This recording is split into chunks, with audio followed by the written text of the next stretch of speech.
We're going to talk about bank rules now, one of my favorite things. We'll do rules and then we'll do matching. So some of the important terminology. In QuickBooks, there's money in, which means transactions that are deposits, ACH, or credit card credits, because it's going to be universal for whether it's a bank or a credit card. And then there's money out.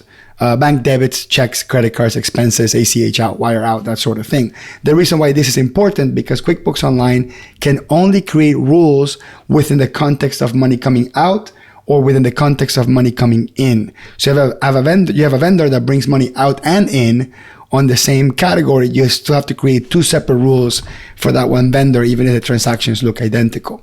As I mentioned earlier, you have up to 5 conditions you can create. They can be all what is called an all or none conditions. So all will require all the conditions to be true. Any will require any of them to be true. And you also have the amount. So, and I'll show you some practical examples of how amount would work. Okay. The next concept here is we have the transaction types. So if it's money out, it's going to be an expense, a check, or a transfer. If it's a credit card, it's going to be an expense because the expense is the QuickBooks transaction for credit card expenses or charges. If it's money in, it's going to be a deposit, a credit card credit, or a transfer. There's some exceptions here, like if you're using a journal entry or something like that, but that's really not that common when you're doing banking.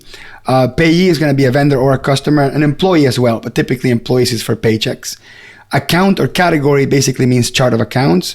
Class or location, you can automate those. And as I mentioned earlier, for the memo, leave the memo blank always so it doesn't override the bank's memo. There's no way to append it. It only overrides. And the option to automatically add to the books, and we'll talk about that, is if you select this option, what the rule will do is it will skip the process of you clicking add. It will skip the review process and go straight into the register. Some people love it, some people hate it. It's really up to you. I love it. It just brings me closer to automation. And also you can import and export the rules from one QuickBooks Online company to the other. Caveat, if you have a different chart of accounts in both QuickBooks Online files, it's not gonna work. So you have to use the same chart of accounts to be able to import and export the rules. And obviously the same vendor list, at least the same vendor list. So typically if you have an awesome client that everything's being cleaned up, the rules are beautiful, the vendor list is great, export the vendor list, export the chart of accounts, export the rules, and import them, chart of accounts, vendor, and then the rules, and you'll be able to start replicating this into somebody else's QuickBooks file. Okay, so let's go into rules, okay, before we go into matching. Let me switch screens again. Back to QuickBooks Online. Let's go to rules. So I'm going to click on the rules tab. So next to banking on the top, you see the rules tab. And basically all the rules that you are creating will be added here. The difference between a manually created rule, like the one we did for American Airlines, I'm going to click on edit so you can see it, and the one that's automatically suggested, is that the one that's automatically suggested just adds the words suggested. Right, that's really all it is. He adds the word suggested, so you know it's been automatically suggested. So that actually helps. If you actually come here and you edit it and you remove suggested from it, okay? So let's say, for example, you wanted to go through a sort of verification process to make sure the suggested rules are, let's say, verified and audited, and this is beautiful now.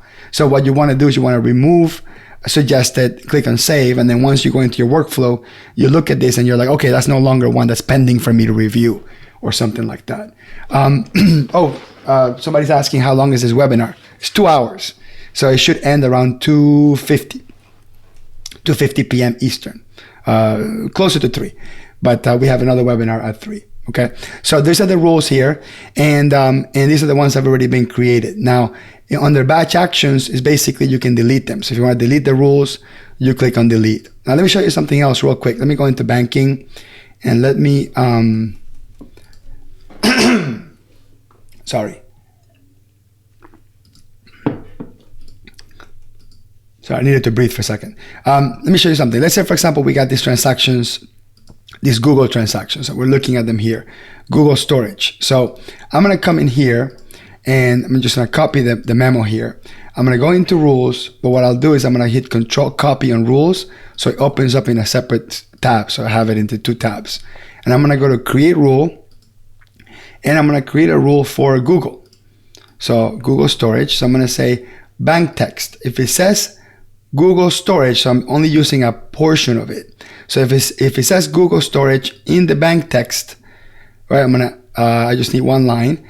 Let's make the payee Google, which I had to create it because it wasn't there already. And then let's make this office supplies. Office supplies and software.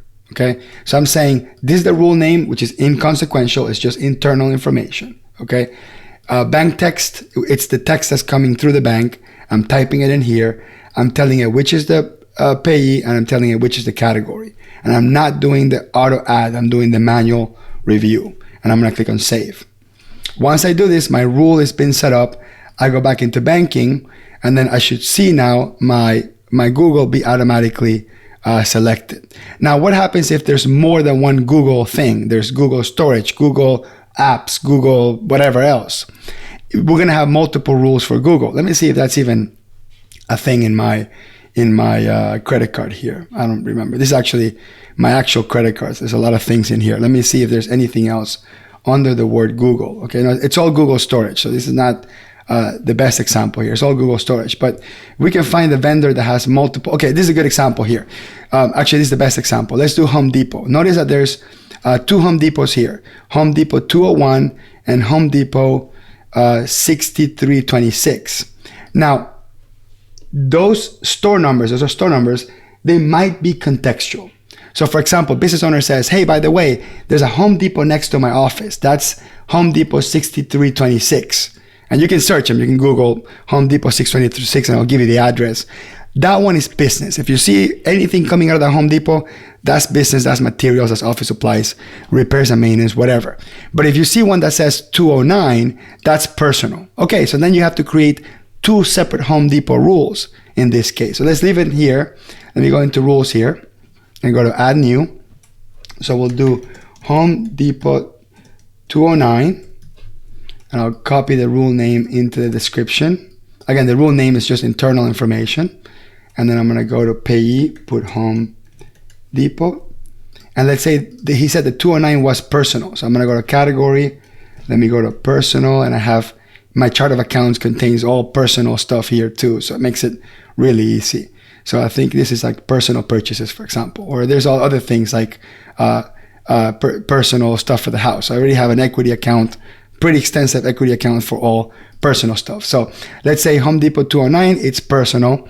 I'm going to click on save. So that rule is there. When I go into here, I'm going to click on refresh. And let's go down to, might be second page. Okay, so second, right, so there you go. So notice that only one of them have a rule. See, so this says, okay, this Home Depot 209 has a rule. Now the other ones, QuickBooks is already auto-suggesting the payee because, again, it's AI is saying, okay, this might be the same payee, and I'm not going to change the vendor name, I'm just going to change the category. Notice that the 6326 are still going to reimbursable expenses. So I'm going to create a separate rule for that. So I'm going to go back into rules, and I'm going to click on the edit button and click on copy. You can duplicate rules, which is a beautiful thing. So I'm going to click on copy here, and we're going to do Home Depot, what's the other store number? 6326. So 6326, and I'll put it here, 6326. And then this is going to be repairs and maintenance. Same vendor, okay? Same vendor, but now it's a different category. Repairs and maintenance.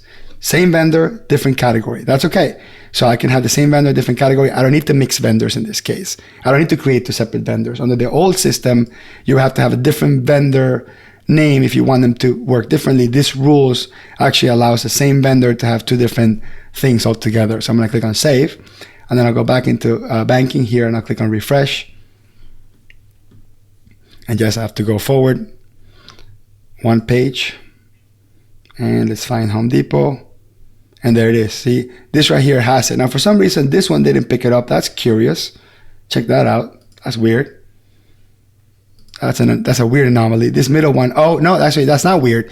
This one's money in. That actually plays into the example I was telling you earlier. So the money in rules and the money out rules are different. This is why it didn't pick this one up. It's a great example here.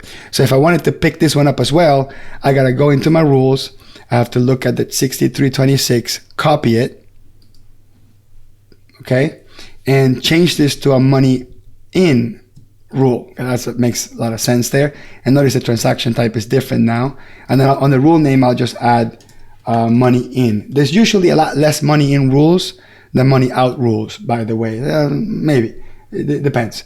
And then I'm going to go into category. I'm going to keep it the same because that's basically a refund, right? I bought something and I return it, and it should go to the same category. So I'll click on save. And I go back into here. I'm going to click on refresh. We'll go to the same motions here and see if everything has been picked up by the rules. Okay, there you go. See, now everything has been picked up on the rules, in and out, category, beautiful. So at this point, I could select one, hold the shift key, and select the last one, and select them all in groups, and click on batch actions, accept selected. Or I can click on recognized, and then click here, select all, batch actions, accept selected. So because recognize is only going to be putting things that have been done by the rules, so I can batch them in the recognize screen as well. So there's two ways to batch accept those. Okay, so those are those rules. Let's do a different set of rules here. Let's look at this one right here, Anthony's coal-fired pizza. Okay, I go to this restaurant a lot, and let's say, for example, that I tell the business owner tells the accountant, look, if you see anything there under $75, it's going to be personal. If you see anything there over $75, it's going to be business. So this is going to be a numerical rule. So with this Anthony's coal-fired pizza, what I can do is I can start with one. So I'll start with the first one, and I'll do here Anthony's. Okay, I don't have to make the vendor verbatim. I'm just adding the vendor name here, Anthony's. And then this is going to be, we said under 75 is personal. So let's do personal meals. Is that even in a category? Meals while traveling, meals. Let's do personal. Let's do, I probably should have a personal meals in there. Oh, restaurants right here. Restaurants, personal expense. Okay. So I'm going to click on create rule from this transaction. So I'm doing it from here. And then I'm going to come up here. It says amount. I'm going to do, instead of equals, less than. And then at this point, I'll do $75. Exactly. Less than $75. Make it personal.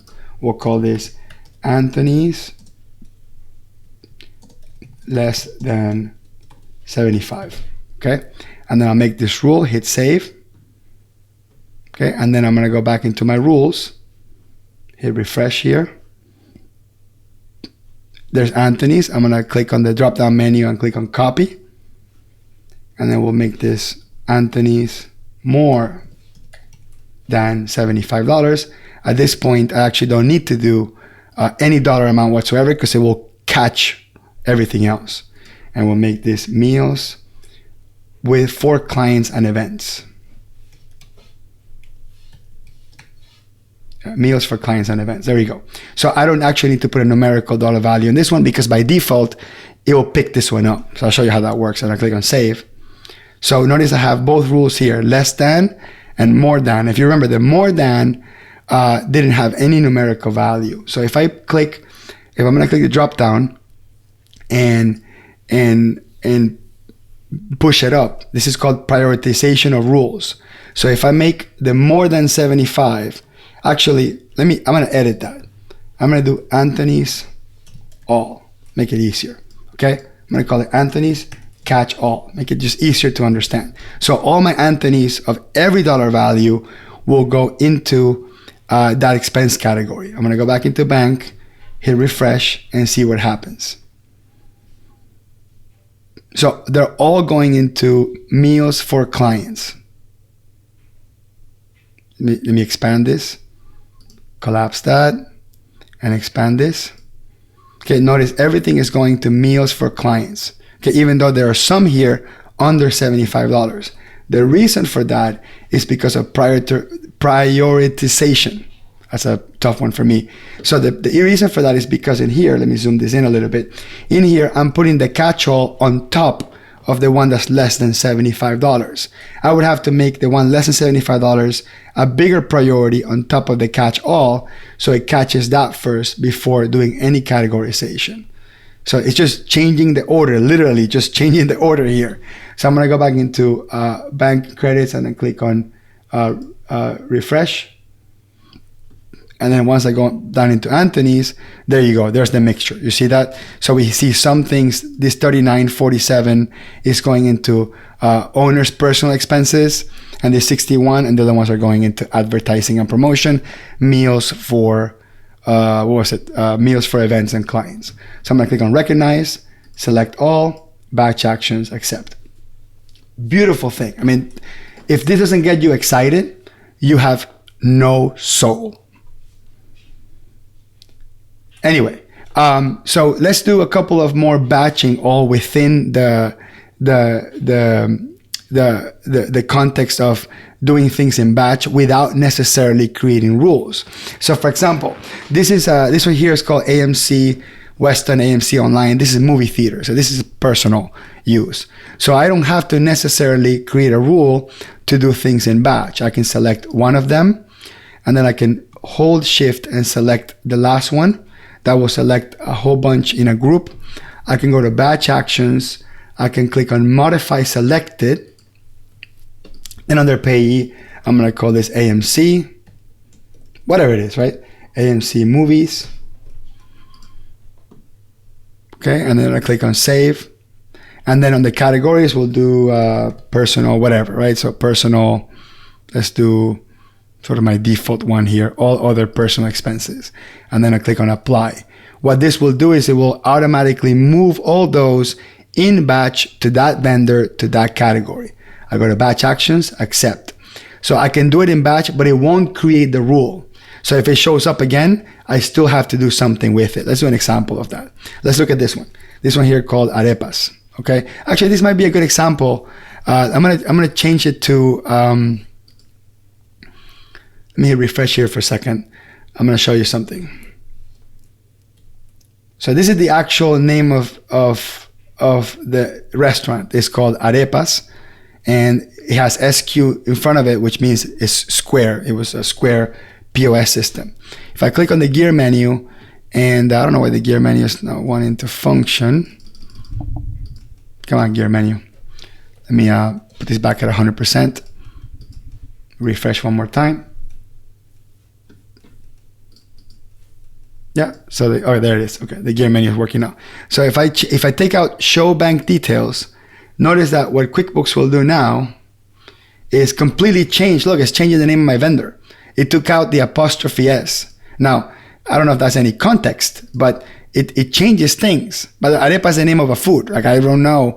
Then the name of the restaurant is actually arepas with an apostrophe S. So this is some of the, I mean, I'm ranting at this point, but it's one of the things I hate about the cleanup process is that it could significantly change the name of some of these vendors. Now, for the ones that, like, most of these look good, but it just happens to me, like, this is probably a good example. Well, no, it's a crappy vendor's name anyway.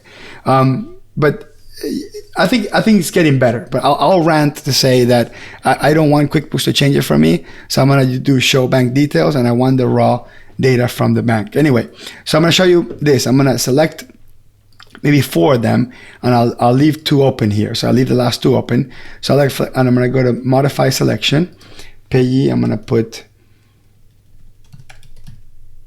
Arepas Grill, whatever the name of the restaurant is. And we're going to call this meals while traveling, whatever. And I click on apply. So, and I'm all 4 of them doing them in one shot. I'm going to click on batch actions and click on accept.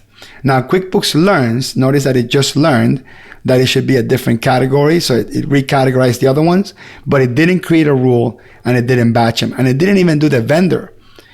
So I would have to literally do one for it to catch the vendor. So after I do one and complete one, not with the batching by itself, then it will pick up, or it should pick up, the vendor's name for the other one. I guess it didn't do it this time, but that's basically the difference between doing it like that with the batching versus the rules. So that's batching and rules are things that people get mixed up quite a bit. So that's why those things are important to mention. Okay, what else do we have in rules? The automatic. Okay, so let's see what else we would do automatic. Let's go to maybe Starbucks. Let me go into, let's do it easier, gas station. So for example, under no circumstance, ExxonMobil would ever be a personal expense. I never need to look at it. It's always going to be a specific dollar amount, or a dollar range or something like that. So I really don't have to worry about it too much. I can make all these things automatic. So ExxonMobil, I think it's a good one. So I'm going to go to ExxonMobil and I'm going to copy this memo, paste it here in the vendor, and then go to add, save. That's a little bit of a shortcut. So it's a bit of a shortcut, copy and paste there.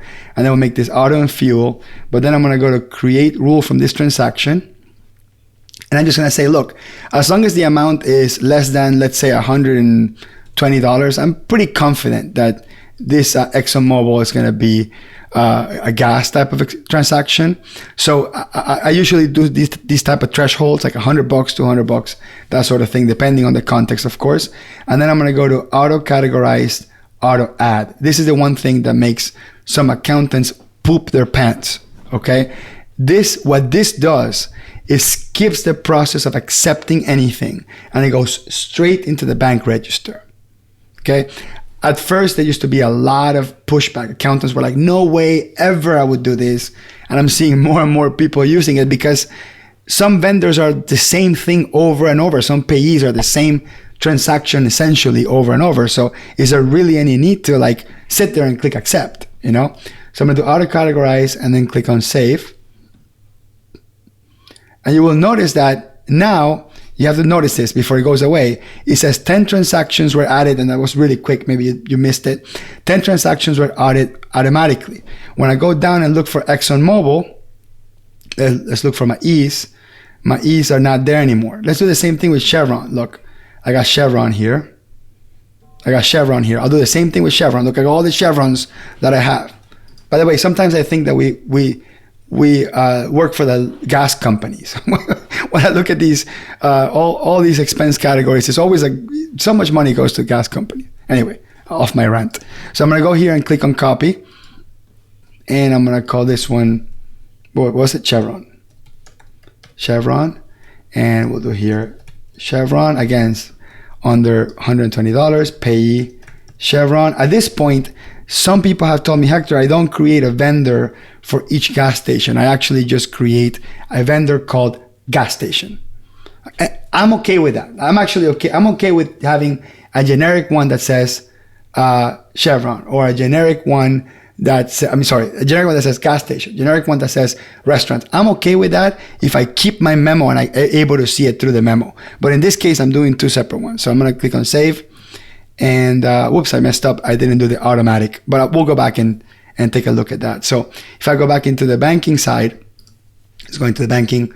I click on refresh. They still should show there as rules. Let's see. Where are you? Oh no, I didn't, because it was a duplicate. So yes, this was a duplicate. Let me go back into rules here. This was also set up for automatic. So notice that in this column here that says auto add, you will see that little logo there that's letting you know that these two are designed to be automatically added. That means that the behavior you expect from it, it's automatically adding it. That means that they're already on the register. Okay? They're already in the P&L, right? So if I go to, I'm going to go into reports,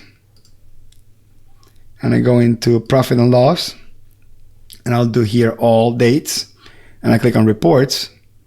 Under fuel and gas, they're already there. They're showing there, they're going to be there. So I'm going to click on that 1500, the total, and there's all my Chevron, all my ExxonMobil. All of these were added automatically. I didn't click on accept. This came in directly from the bank into QuickBooks. I didn't even see it as an accountant, as the QuickBooks user. It went straight into the register. Now, is that a good thing? Is that a bad thing? It's up to you to determine.